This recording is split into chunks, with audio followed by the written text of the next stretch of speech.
Alright, Shalom Akim. I like to say Kal Halayim, Yahweh, Ba'ashem, Yahweh Shai, Ba'ashem Rekakodash. Double L's the apostles and elders of Great Millstone that rule well. Peace and salutation to the Akim around the world that pushes through to the four corners of the earth. Right, I'd like to go through some precepts and entitle it, forget the title. The Lord, that's not trying to paraphrase it. The Lord never said that you could sin, He spoke against it. I believe that is the title, or somewhere near to that. It's a concept based on, people like to talk about, through grace. That means that sin is no longer, you're no longer affected by sin, or the Lord came to fulfill the law, so sin doesn't affect you anymore. But it's not like that. You understand? So read up Mysticus in the Apocrypha, right? The book of Sirach 15 verse 20, it say, He had commanded no man to do wickedly, neither had He given any man license to sin. Right? So that here. And this is something that never changed, even in the time of Mashiach, when He walked. Because even when He did heal people, and He was doing all these miracles, what He was telling the people, He was telling them, keep the commandments. Right? It said in John 14 verse 15, it say, if you love me, keep my commandments. And this is a vibration that He used to push even when He used to walk. You understand? Now, some people like to talk about with the grace and so forth. I think I'll do another video, pertaining to that, about grace and how grace actually affected the law. But it's not to say that you could just do what you want now. Do you understand? If that was the case, He wouldn't have repetitively in so many places talk against transgression, and actually talk about fulfilling the law. Even He Himself said He came to fulfill the law. You understand? And that wasn't to fulfill the law, whereas that you could do whatever you want now. No. Because He wouldn't tell them, like I said, He wouldn't tell them to keep doing the law. And the apostles, even after He died, when they were going about preaching, they were also telling others to keep the law. Why? If He came to destroy the law so that sin would no longer affect anybody else, why would He constantly be pushing it out to keep the law? That wouldn't make any sense. Right? I believe it's John 5.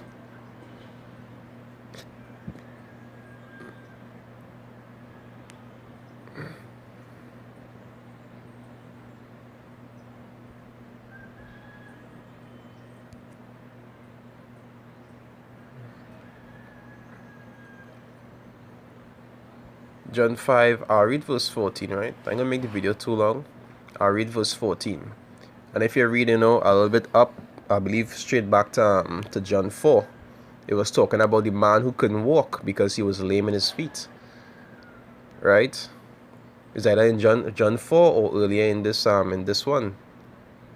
Yeah, because talk about the Jews, verse 10, it said, the Jews therefore said unto him that was cured, it is the Sabbath day, it is not lawful for thee to carry thy bed. Because that when Mashiach did heal him, you understand, and he was able to walk again because he was lame in his feet. I believe it was from since birth he was lame in his feet. Right? And He told him to pick up his bed and walk.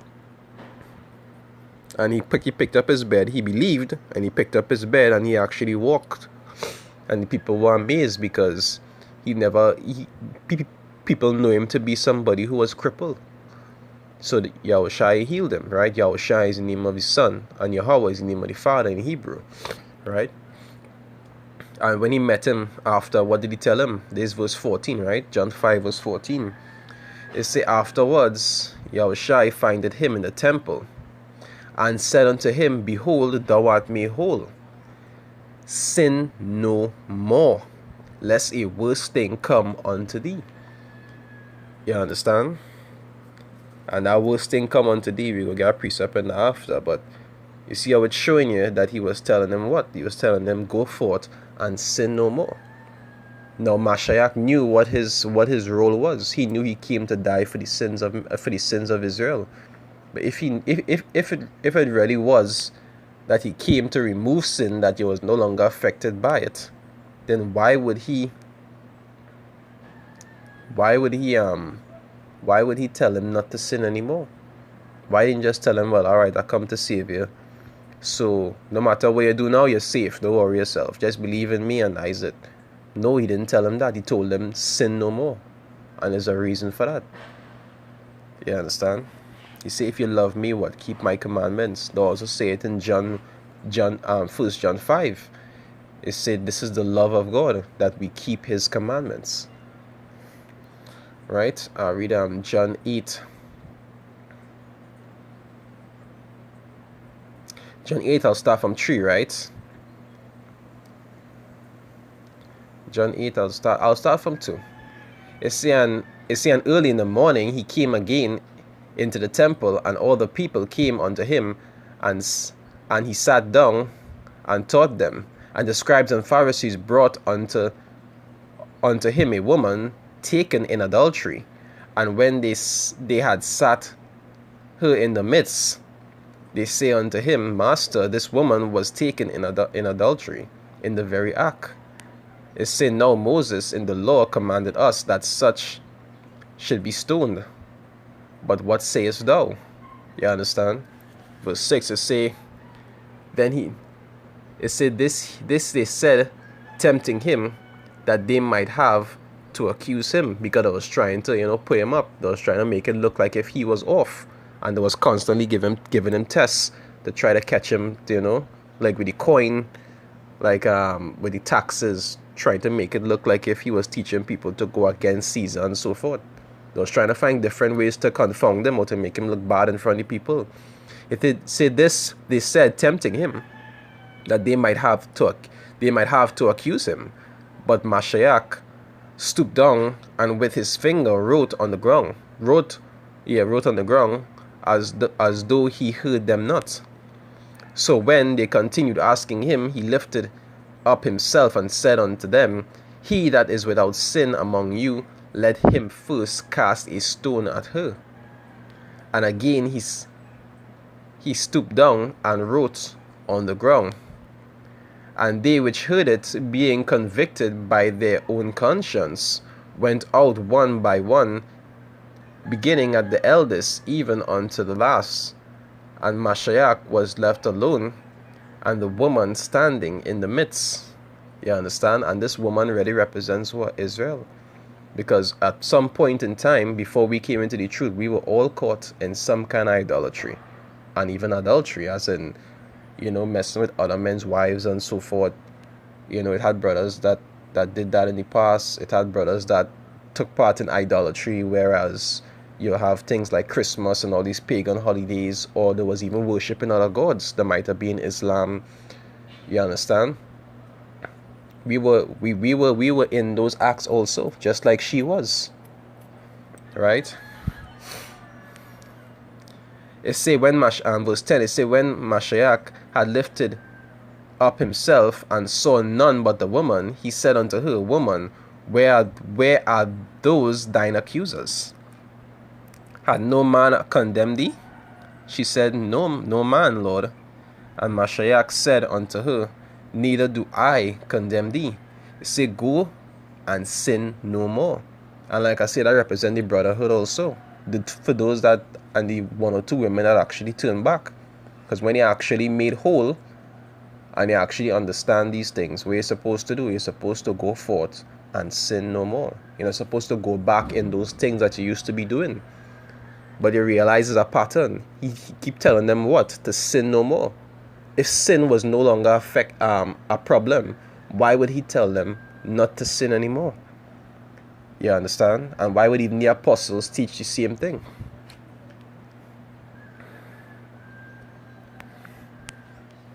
And all these scriptures is making that simple point.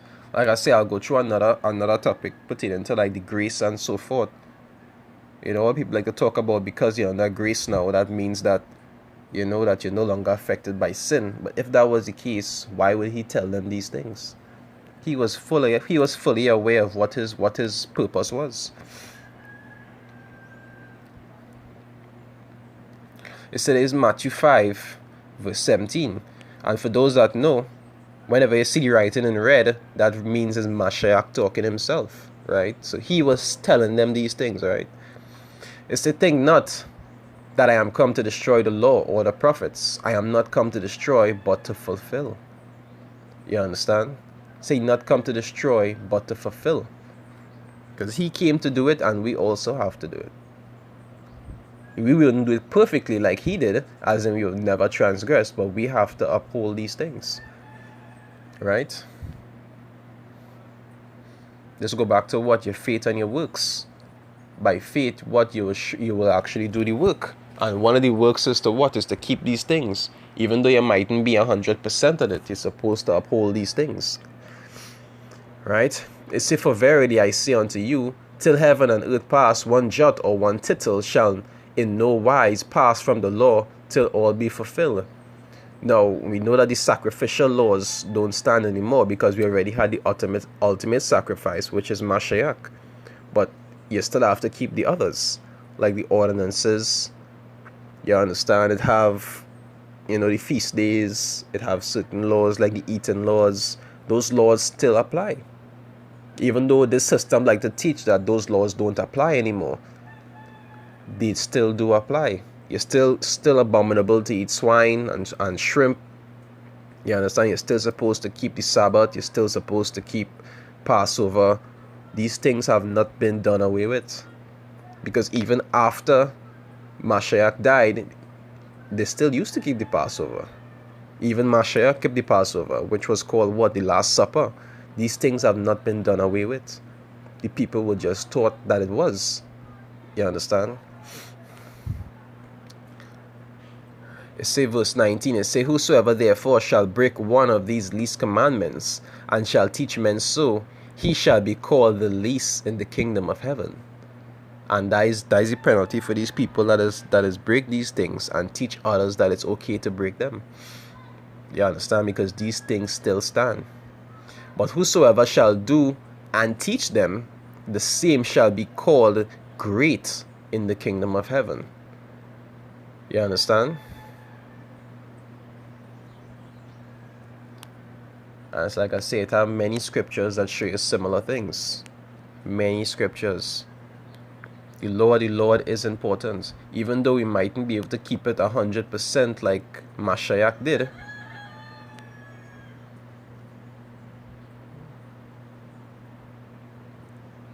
Even though we won't keep it slack here. Even though we mightn't keep it 100% like Mashiach did, we're supposed to keep these things because they are not done away with. People like to say, well, we in the new covenant. We're not in the new covenant yet. We in the old covenant still. We have the promise of the new covenant. Because in the new covenant, it says what? It's, in Hebrews 8:6, it say he will establish a new covenant.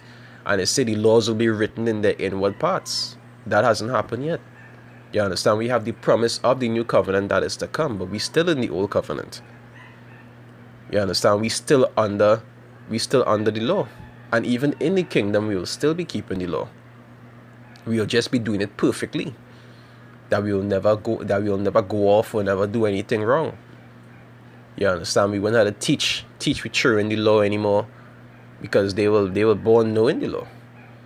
You understand? But you still had to keep the law. I have a reason why this system keep training people and programming them to go against the law, because they know that the Messiah is a God that hates iniquity, transgressors. You understand? Once you go in against the law, the Lord wouldn't dwell with you as he's supposed to. That is why they keep trying to train people to go against the scriptures and to go against the law. That is it's called what? In war, it's called a divide and conquer. Say they 2 Peter 2. I'll start from 20, right? It says, for if after they have escaped the pollutions of the world through the knowledge of the Lord and Savior Yahushua Mashiach, and that pollution refers to what? To all our wickedness, all that sin, all those sinful acts, the breakings of the law. That is the pollution they're talking about. They ain't talking about waste and garbage, actual waste and garbage, and dirty water, It's not the kind of Captain Planet kind of pollution. They're talking about actual lawlessness, polluting yourself by doing wickedness according to the scriptures. Right? It say knowledge of the Lord and Savior Yahushua Mashiach. It said they are again entangled therein, meaning you go back and do the same wickedness, the same sinful deeds that you're supposed to stop doing and continue to never do anymore. Right? You go back being how you used to be, knowing that it's wrong. It say and overcome, right? It say the latter end is worse with them than the beginning. Meaning, you was doing wickedness before in the world, committing adultery, idolatry, all of these wickedness. You learn the truth, and then you still go back doing the same thing, knowing that it's wrong. You say your end will be worse. Your end will be worse now than when it started off. And all these scriptures showing you what? That you're supposed to stop sinning. You're supposed to stop transgression. Scriptures talk about in Sirach, where they say, offend less. You understand? Offend less. It says verse 21, it say, for it had been better for them not to have known the way of righteousness, than after they have known it, to turn from the holy commandments delivered unto them. It said, than to turn from the holy commandments delivered unto them. And breaking the commandments is what? Is sin. You understand? So to turn from the holy commandments. So the scriptures tell you not to turn from the commandments, which is contrary to what this system does teach you. This system does teach you that, it's okay to do these things now. Right? It say, but, verse 22, it say, but it has happened unto them according to the proverb, to the true proverb, the dog is returned to his own vomit again, and the sow that was washed to her wallowing is in myrrh. You understand? A dog returning to his own vomit. See, you're going back to your same waste, and it have penalties for that. Right? They say the latter end of that person is worse than the first. The scripture even talk about that in Luke, where it say he will be appointed as his portion with the hypocrites. Right? So I hope it was edifying. There's just a few precepts going through talking about how it's not okay to transgress, contrary to what these churches and these other beliefs like to talk about. You understand? It's not a good thing, or it's not a normal thing to actually sin against the Lord.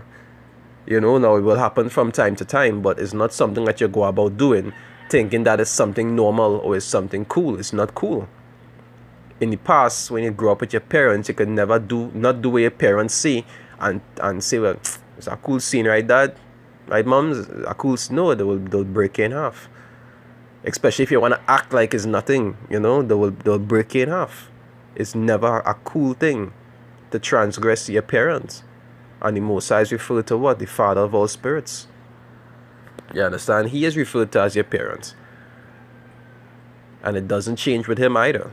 You understand? Even though he might transgress from time to time, never watch it like a light thing. It's not a light thing to transgress the Lord. Right? And I hope it was edifying. With that, I'd like to say Kal Halayim, Yahweh, Bahashem, Yahweh Shai, Bahashem Rakak Badash, double honors the apostles and elders of Great Millstone that rule well. Peace and salutation to the Akim around the world that pushes through to the four corners of the earth. This is Yaraba from the GMS Trinidad East Camp saying Shalom, Akim, stay strong.